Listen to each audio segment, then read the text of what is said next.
बिस्मिल्लाहिर्रहमानिर्रहीम। स्टार्ट करते हैं पाइथन प्रोग्राम से। प्रोग्राम एक सीक्वेंस है डेफिनेशंस का और कमांड्स का।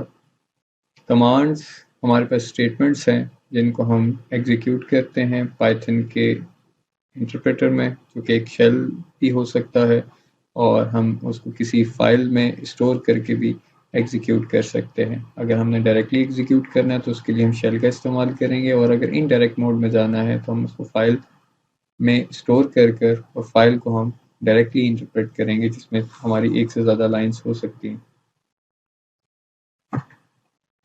पाइथन में हम डिफरेंट काइंड ऑफ ऑब्जेक्ट्स को देखते हैं, और ऑब्जेक्ट्स की डिफरेंट टाइप्स हैं। ऑब्जेक्ट कितनी तरह के हैं? स्केलर ऑब्जेक्ट है जो फर्दर सब डिवाइड नहीं हो सकता, और नॉन स्केलर ऑब्जेक्ट है जिसके इंटरनल स्ट्रक्चर को हम जैसे चाहें एक्सेस कर सकते हैं। हमारे पास एग्जांपल है महमूद की। महमूद एक ऑब्जेक्ट है जो कि वॉक कर सकता है, बोल सकता है, और बोलने के अलावा कुछ ना कुछ खा भी सकता है। चुबैका एक वुकी है, वो भी वॉक कर सकता है और उसका कोई ना कोई साउंड है। ये हमने जो पैरामीटर्स डिफाइन किए, ये पैरामीटर्स उसके बिहेवियर्स थे। हर एक ऑब्जेक्ट का कोई ना कोई बिहेवियर है। इसी तरीके से स्केलर ऑब्जेक्ट को फर्दर अगर हम देखें तो स्केलर ऑब्जेक्ट में हमारे पास इंटीजर्स आते हैं जिनको हम इनके ज़रिए रिप्रेजेंट करते हैं, जो कि 5 हो सकता है, 6 हो सकता है, 7 हो सकता है, या किसी भी किस्म की कोई वैल्यू हो सकती है। फ्लोटिंग पॉइंट रियल नंबर्स पे बेस करते हैं, जो हमारे पास पॉइंट वाली वैल्यूज़ होती हैं, जिसमें हमारा 3.7 यहाँ पे मौजूद है, 5 पॉइंट समथिंग।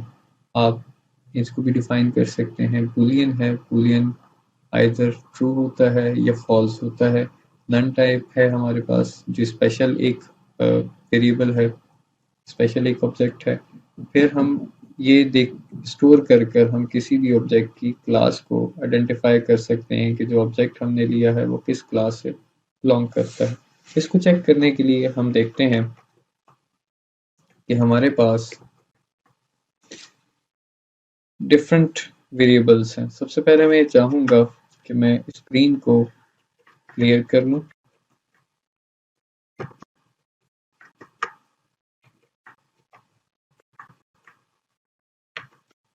मैंने स्क्रीन को क्लियर कर दिया। अब हम डिफरेंट वेरिएबल्स लेते हैं। फॉर एग्जांपल मैंने एक वेरिएबल लिया नेम, उसमें मैंने स्टोर कर दिया महमूद। मैंने एक और वेरिएबल ले लिया, उसको मैं कह देता हूँ ये वेरिएबल मेरे पास नंबर है। नंबर मैंने ले लिया 6.7। मैं देखना चाहता हूँ कि जो दो वेरिएबल लिए हैं इनकी टाइप क्या है।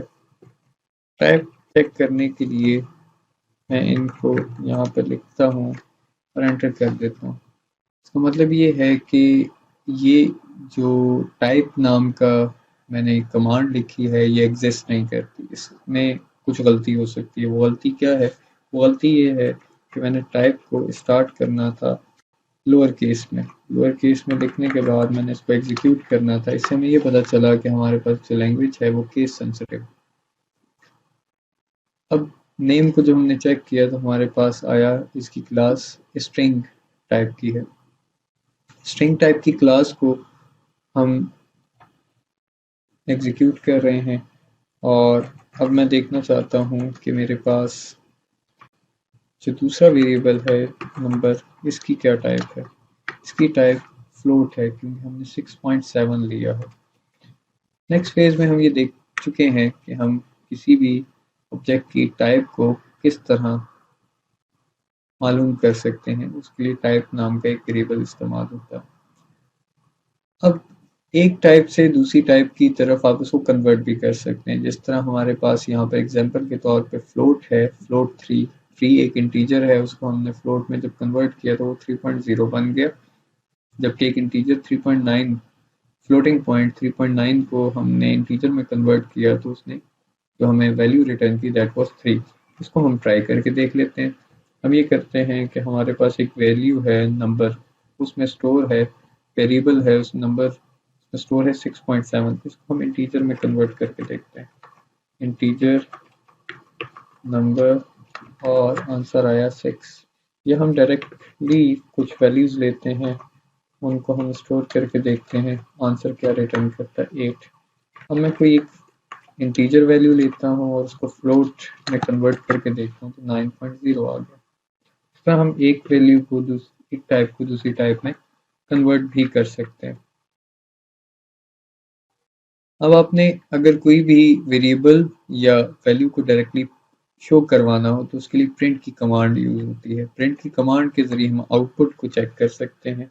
फॉर एग्जांपल मैं ये देखना चाहता हूँ कि मेरे पास नेम नामी वेरिएबल में क्या स्टोर है, तो मैं प्रिंट नेम लिखूंगा तो मेरे पास महमूद लिखा हुआ आ गया। इसी तरह प्रिंट नंबर लिखा तो मेरे पास नंबर में जो स्टोर है वो आ गया। या इन अदर वर्ड्स मैं कहता हूँ प्रिंट 5 + 5, ये मेरे पास एरर आ गया। मैंने पहले ही वैल्यू गलत लिखी है, 5 + 5 करता हूँ तो मेरे पास आंसर आया है नहीं, अभी भी गलत है। इसकी वजह ये है कि मैंने जो कमांड यूज की है वो मैंने सही तरीके से टाइप नहीं की। अब मैं 5.5 करूंगा, मेरे पास आंसर क्या आएगा 10। दोबारा से इसको पहले इंपोर्ट करते हैं, इंपोर्ट करने के बाद हम दोबारा इसको अप एरो से पिछली जो लिखी हुई कमांड है उनको कॉल कर सकते हैं। हमने प्रिंट करके देख लिया। अब हम ये देखना चाहेंगे कि हमारा एक्सप्रेशन किस तरह बनता है। एक्सप्रेशन में हम एक ऑब्जेक्ट को लेते हैं, किसी ऑपरेटर का इस्तेमाल करते हैं और फिर दूसरे ऑब्जेक्ट को लेते हैं। जो हमारे पास ऑपरेटर्स हैं वो सम है, डिफरेंस है, प्रोडक्ट है, डिवाइड कर सकते हैं, हम रिमाइंडर फाइंड आउट कर सकते हैं या किसी भी वैल्यू की पावर ले सकते हैं। तो हम इसी एग्जांपल को लेते हुए चलते हैं और हम दो वेरिएबल्स डिफाइन करते हैं। एक आई ले लेते हैं, हम उसमें 4 स्टोर कर देते हैं। जे ले लेते हैं, उसमें हम 3 स्टोर कर देते हैं। तो डिफरेंट टाइप के हो गए तो हम इसके ऊपर डिफरेंट पैरामीटर्स अप्लाई करते हैं। हम करते हैं प्रिंट आई प्लस जे, तो आंसर हमारे पास आना चाहिए आई प्लस जे। आंसर हमारे पास आना चाहिए 4 + 3 = 7, जो कि 7 ही है। इसी तरह अब मैं डिफरेंस निकालना चाह रहा हूँ आई माइनस जे, मेरे पास आंसर है 1। 4 - 3 = 1। इसका थोड़ा सा रिवर्स चल के देखते हैं, हम j - 1 करते हैं यानी कि 3 - 4, तो आंसर आना चाहिए हमारे पास -1। एग्जैक्टली -1 आंसर है। अब हम करते हैं print I multiply by J, तो हमारे पास 12 आंसर आया। मैं भी इसको डिवाइड करके देखता हूँ, I divided by J, answer मेरे पास आएगा 1.333, क्योंकि एग्जैक्टली डिवाइड नहीं होता। तो हम यूँ भी कर सकते हैं कि हम ये देखना चाहें कि एग्जैक्टली डिवाइड क्यों नहीं होता। डिवाइड इसलिए नहीं होता तो हमारे पास आई और जे में जो वैल्यू जिसकी वजह से है प्रॉपरली डिवाइड नहीं हुआ वो ये था कि इसकी रिमाइंडर वैल्यू 1 थी, that is not equal to again 3। तो अगर ये रिमाइंडर वैल्यू 3 होती तो 3/3 होता, तो एग्जैक्टली हमारे पास आंसर आ जाता। अब हमने ऑपरेटर्स का इस्तेमाल कर लिया और ऑपरेटर्स में हमने पावर अभी तक फाइंड आउट नहीं की कि हम एक वैल्यू की पावर लेना चाहें तो किस तरह ले सकते हैं। तो हम करते हैं print I raise to power J. अब हम देखते हैं आई की वैल्यू क्या है। आई की वैल्यू है 4 और 4 रेज टू पावर 3। हमने इसका मतलब ये है कि 4 को आपने 3 टाइम्स मल्टीप्लाई करना है। 4 × 4 = 16 एंड 16 × 4 = 64। तो आंसर हमारे पास 64 आया। अगर हम इसको रिवर्स कर देते हैं, इस तरह जे की हम पावर लेते हैं और पावर हमारे पास आई के फॉर्म में आती है। अब हम इसको देखना चाहें तो इसका आंसर आना चाहिए 3 raise to power 4। It means कि 3 को आपने 4 टाइम्स मल्टीप्लाई करना है। 3 × 3 9, multiply 3 27 and multiply 3 81। Answer is 81। हमने जितने ऑपरेटर्स थे उन तमाम का इस्तेमाल कर लिया अब हम बाइंडिंग वेरिएबल्स और वैल्यूज़ को देखते हैं, यानी कि हम एक वेरिएबल डिफाइन करते हैं जिसको हम एक वैल्यू असाइन करते हैं। वैल्यू असाइन करने के बाद उसको किसी फार्मूला में इस्तेमाल करते हुए रीयूज़ करते हैं, और रीयूज़ करने के साथ साथ हम उसकी बाइंडिंग को चेंज भी करते हैं। पहले हम ये करेंगे कि हम इस सारे को करने से पहले स्क्रीन को क्लियर करते हैं।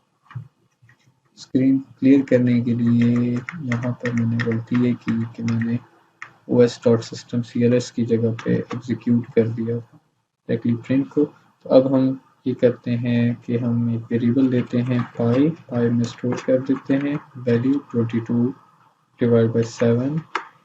हम एक और वेरिएबल लेते हैं रेडियस नाम का, उसमें वैल्यू स्टोर करते हैं 2.2। हम एरिया फाइंड आउट करने जा रहे हैं, तो area is pi r square, pi multiply by radius raise to power 2।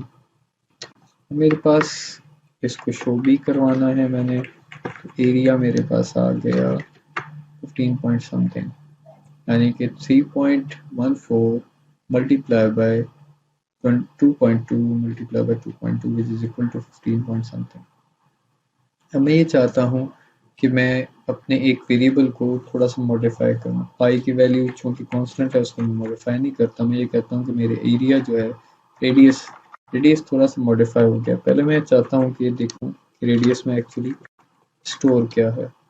Print किया 2.2। अब मैं रेडियस को मॉडिफाई करने जा रहा हूँ। Radius is equal to radius plus 1। अब रेडियस में एक नई वैल्यू स्टोर हो गई है, दैट इज 3.4।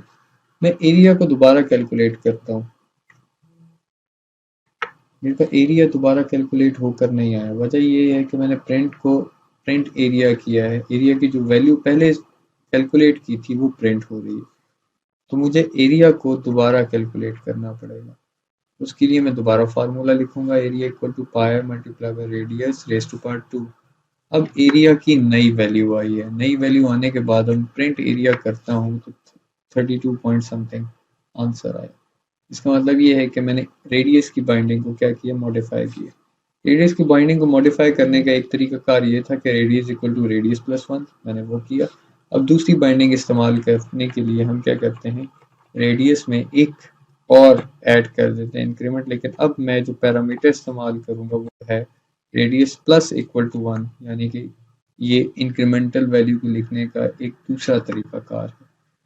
अब मैं रेडियस को देखता हूँ कि रेडियस एक्चुअली क्या है, दैट इज 4.2।